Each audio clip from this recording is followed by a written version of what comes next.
नमस्कार, आप देख रहे हैं पॉलिटिकल आइडिया। मैं हूं प्रदीप कुमार। मित्रों, पॉलिटिकल आइडिया के आज के इस अंक में आप सभी दर्शकों का बहुत बहुत स्वागत है। मित्रों, लगातार बिहार में जब से सरकार बनी है तब से जितने भी राजनीतिक प्रेक्षक हैं, राजनीतिक विश्लेषक हैं, केवल चर्चा इस बात पर कर रहे हैं कि नीतीश कुमार के पैर के नीचे से जमीन बीजेपी ने छीन ली है। मतलब बीजेपी ने गृह मंत्रालय जब से बीजेपी के पास आया, सम्राट चौधरी गृह मंत्री बन गए, सबको लग रहा है कि नीतीश कुमार जो है अब मतलब जब तक बीजेपी चाहेगी तब तक नीतीश कुमार ही तभी तक मुख्यमंत्री हैं। कभी भी बीजेपी इस 5 वर्षों के अंदर कभी भी खेला कर दे सकती है, नीतीश कुमार को परेशान कर दे सकती है। जैसे जैसे कुछ बीजेपी को मिल जाता है तो लोग कई ऐसे लोग हैं जो बिहार में ये सोचते हैं या फिर राष्ट्रीय राजनीति को के नजरिए से भी बिहार को देखने वाले लोग कि अब तो गए नीतीश कुमार। तो आज इसी पर हम चर्चा करते हैं इस अंक में। मित्रों, आपको याद होगा जब जब नीतीश कुमार ने कोई फैसला किया, बड़ा फैसला किया है, तब तब लोगों ने एक तरफा बातें की है। चाहे वो फैसला नीतीश कुमार आरजेडी के साथ रहते हुए लिए हों, चाहे वो फैसला नीतीश कुमार ने कांग्रेस के संदर्भ में लिया हो। कांग्रेस के भी संदर्भ में मैं इसलिए बता रहा हूं कि उदाहरण मैं बता रहा हूं, आपको बताऊंगा उसके बारे में, या फिर बीजेपी के संदर्भ में।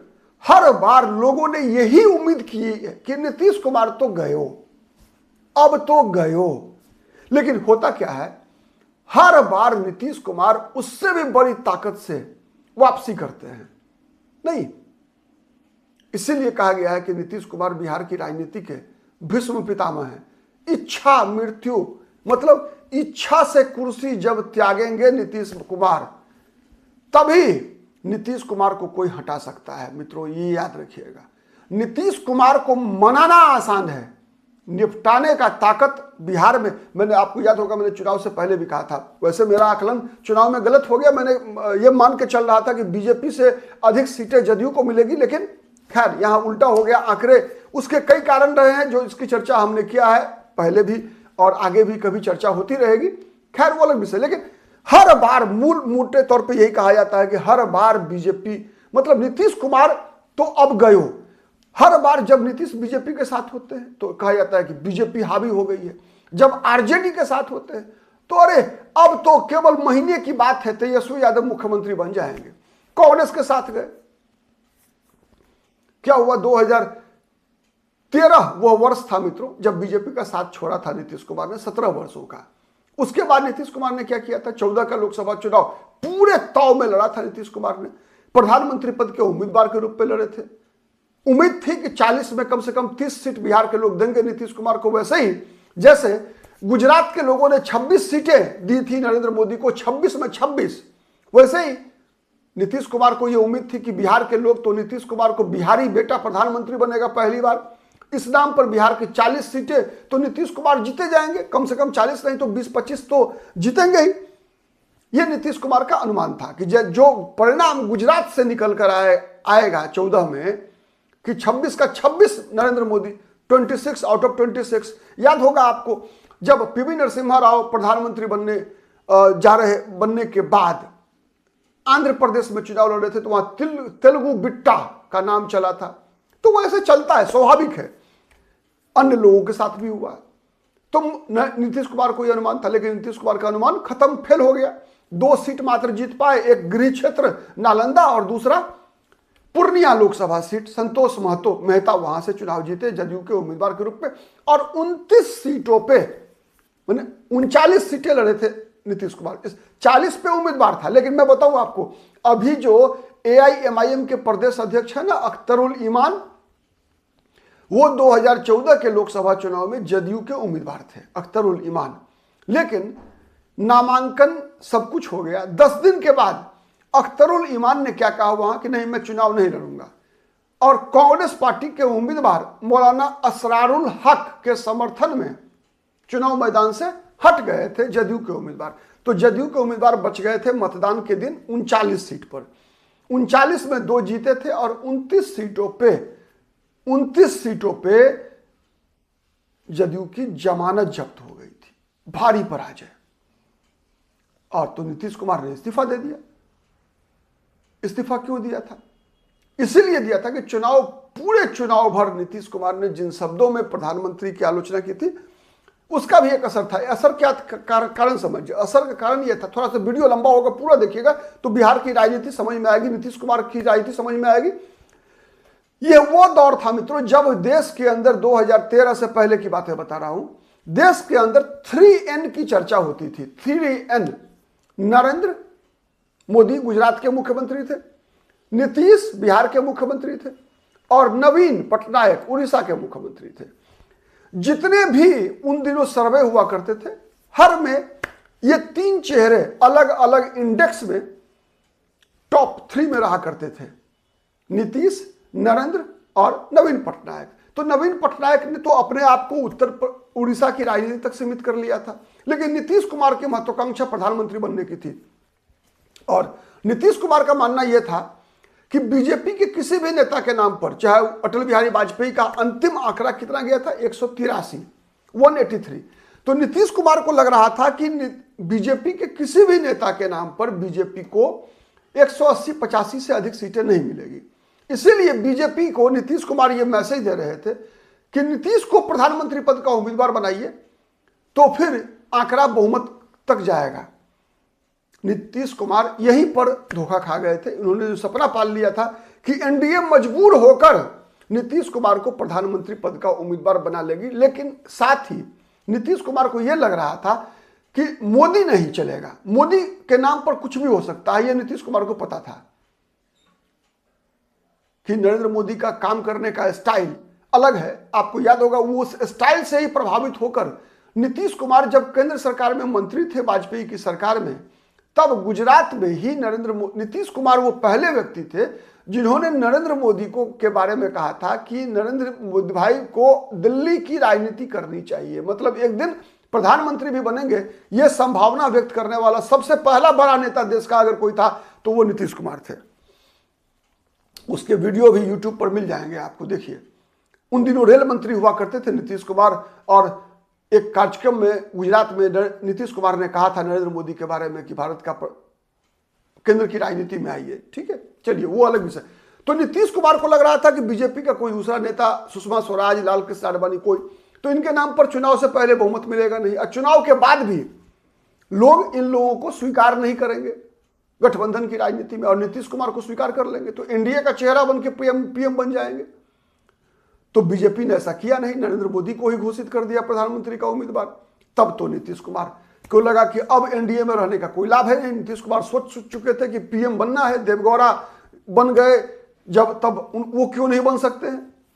तो ये नीतीश कुमार का सपना था। लेकिन हुआ क्या कि बीजेपी को बहुमत मिल गया नरेंद्र मोदी के नाम पर।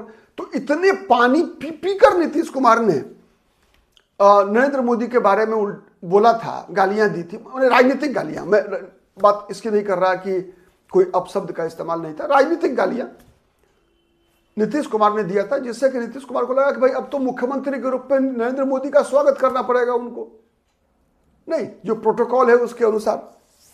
तो नीतीश कुमार ने इस्तीफा दे दिया, जीतन राम मांझी को बना दिया। लेकिन फिर जीतन राम मांझी को मुख्यमंत्री बनाने के 6 महीने बाद पता चला कि उनकी तो पार्टी ही खत्म हो जाएगी। तब तो अगला चुनाव का कोई उम्मीद नहीं बचेगा। लेकिन नीतीश कुमार तो अगला चुनाव के खेल की पारी खेल रहे थे।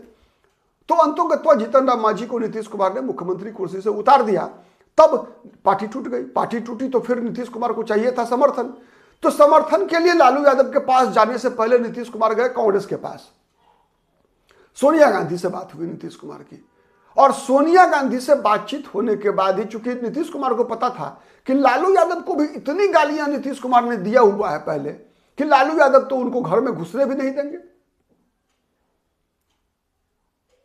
गालियां मतलब फिर मैं बताऊं, राजनीतिक गालियां, और थोड़ा लालू यादव पर व्यक्तिगत भी होते थे नीतीश कुमार कि केवल बच्चा पैदा करते रहा, ये वो व्यक्तिगत भी था।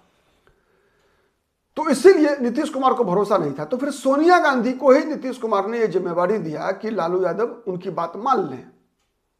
तो कांग्रेस को इसी का इनाम मिला था कि कांग्रेस पार्टी को 100 सीटें आरजेडी और कांग्रेस लड़ी थी 2015 के विधानसभा चुनाव में, और 41 सीटें दी गई थी कांग्रेस पार्टी को लड़ने के लिए। तो नीतीश कुमार ने कर्ज चुकाया था कांग्रेस का। लेकिन 2022 में कांग्रेस को ही कैसे औकात दिखाया नीतीश कुमार ने, याद होगा आपको, मैं दिलाऊं। 2022 में जब नीतीश कुमार दोबारा गए थे महागठबंधन के साथ पीएम बनने के लिए, तो बिहार में सरकार बनी थी। कांग्रेस के मात्र 2 मंत्री बनाए गए थे। कांग्रेस को था कि 1-2 और मंत्री पद उनका हिस्सा बनता था, जिस आधार पे, जितने विधायकों के आधार पे मंत्रियों का बंटवारा हुआ था मंत्री पद का, उसके अनुसार 2 और मंत्री पद बनता था। तो राहुल गांधी जब पटना आए एक कार्यक्रम में, तो राहुल गांधी ने नीतीश कुमार के कान में कहा, अखिलेश सिंह जो कांग्रेस के प्रदेश अध्यक्ष थे, उन्होंने कान में कहवाया नीतीश कुमार को कि हमारा कांग्रेस का 2 मंत्री पद खाली है, उसको भरवा दीजिए। तो नीतीश जी ने आउटराइटली कहा राहुल गांधी को कि आप लालू यादव से बात कर लीजिए। मतलब कांग्रेस का ठीका पट्टा साटा जो है नीतीश कुमार ने लिया हुआ था, किससे? राहुल गांधी से। वैसे ही जैसे 2015 में आरजेडी का साटा किया था, किससे? सोनिया गांधी से। तो आप बात समझ सकते हैं नीतीश कुमार कितने बड़े चाणक्य हैं। वही हाल बीजेपी के साथ लोजपा फैक्टर में। नीतीश कुमार हर वक्त चिराग पासवान के मामले में पल्ला झाड़ देते हैं। कहते क्या है कि चिराग पासवान का मामला समझे बीजेपी, हमको उससे कोई मतलब नहीं है, कौन सा मंत्री पद देना है, कौन सा कितनी सीटें लड़वानी है, नहीं लड़वानी है। और इसी चक्कर में 2020 में नीतीश कुमार हाफ हो गए थे। लेकिन हाफ तो हो गए थे, लेकिन मुख्यमंत्री क्या बना था भाई? नीतीश से बने थे। तो ये बहुत बड़ा उदाहरण है कि हाफ हो गए, बीजेपी से हाफ हो गए, लोजपा ही भाजपा है का खेल चल रहा था, फिर भी मुख्यमंत्री बनाने को बीजेपी मजबूर हो गई। 2015 विधानसभा चुनाव में भी जदयू भी लड़ी 100 सीट, आरजेडी भी लड़ी 100 सीट, लेकिन जीती आरजेडी की सीटें ज्यादा जीती। आरजेडी ने 80 विधानसभा सीटें जीती, नीतीश कुमार ने 72 जीता, फिर भी आरजेडी का मुख्यमंत्री नहीं बना। मुख्यमंत्री कौन बना? नीतीश कुमार। 20 में बीजेपी के साथ, 25 में बीजेपी बड़ी पार्टी है नीतीश कुमार के तुलना में, बराबर सीटें लड़ी, बीजेपी का वोट परसेंटेज ज्यादा, सीटें ज्यादा, फिर भी मुख्यमंत्री नीतीश कुमार। और तब केवल गृह मंत्रालय बीजेपी को मिल गया, तो आप कहते हैं नीतीश कुमार के पैर के नीचे से बीजेपी ने जमीन छीन लिया। अरे भाई वाह, ऐसा संभव है? बताइए ना, नीतीश कुमार को क्या पटकनियां मार सकता है बिहार में? नीतीश कुमार भारत की राजनीति में, बिहार में विशेषकर अमित शाह से बड़े चाणक्य हैं। अमित शाह की ताकत का इस्तेमाल करके अपने 85 विधायकों को जितवा लिया नीतीश कुमार ने। छोटी बात है क्या? आपको पता है जितनी ताकत बीजेपी ने अपने सीटों पर अपने उम्मीदवारों को जीतने के लिए लगाया है, उतनी ही ताकत बीजेपी को लगाना पड़ा है नीतीश कुमार के उम्मीदवारों को भी जिताने के लिए। थोड़ा अगर आपको राजनीतिक सूचनाएं मिलती है तो आप अपने विधानसभा सीट में, जहां के आप रहने वाले हैं, मैं आप दर्शकों को बता रहा हूं, आप पता कीजिए कि जहां भी जदयू के उम्मीदवार चुनाव जीते हैं, उसके पीछे ताकत जदयू की ज्यादा थी। मैं मैनेजमेंट की बात कर रहा हूं, मैं चुनावी प्रबंधन। क्योंकि आज के समय में रैलियों की भीड़ से सरकार नहीं बनती।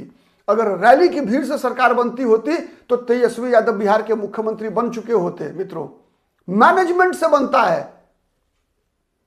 तो उस vote management, election management, booth management, fund management, प्रचार मैनेजमेंट, हेलीकॉप्टर मैनेजमेंट, ठीक है, सब जितने मैनेजमेंट है, पता कर लीजिए आप अपने विधानसभा सीट क्षेत्र के अंदर कि ताकत बीजेपी की लगी थी या जदयू की लगी थी। चाहे जदयू का उम्मीदवार हो, चाहे लोजपा का उम्मीदवार हो, चाहे वो उपेंद्र कुशवाहा की पार्टी का उम्मीदवार हो, चाहे जीतन राम मांझी की पार्टी का उम्मीदवार हो, हर जगह ताकत, ज्यादा बड़ी ताकत बीजेपी की लगी हुई थी। तो बीजेपी से काम करवा लिया नीतीश कुमार ने।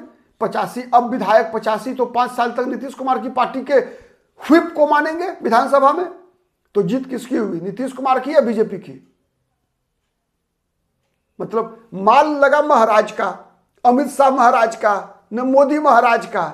अब होली कौन खेल रहा है? मिर्जा नीतीश कुमार। छोटी बात लगती है आपको? अरे भाई छोटी बात नहीं, ये बहुत बड़ी बात है।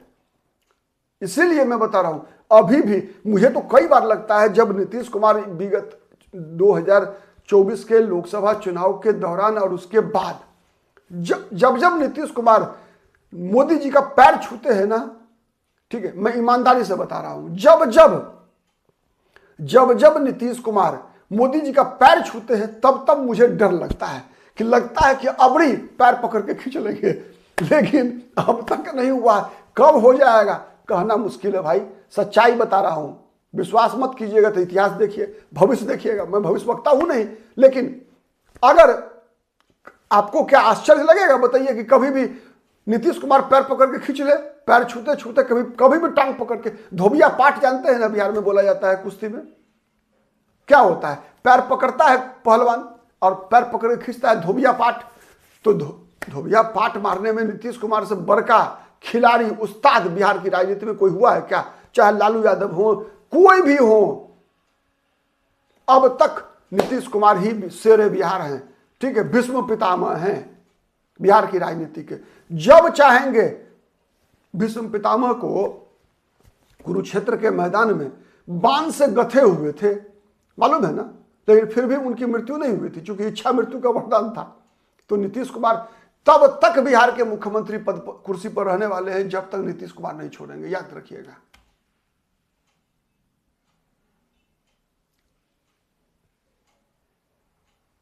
तो वैसे ही जैसा वरदान भीष्म पितामह के साथ था महाभारत के युद्ध में, वैसा ही वरदान नीतीश कुमार के पास है, इच्छा कुर्सी त्याग का।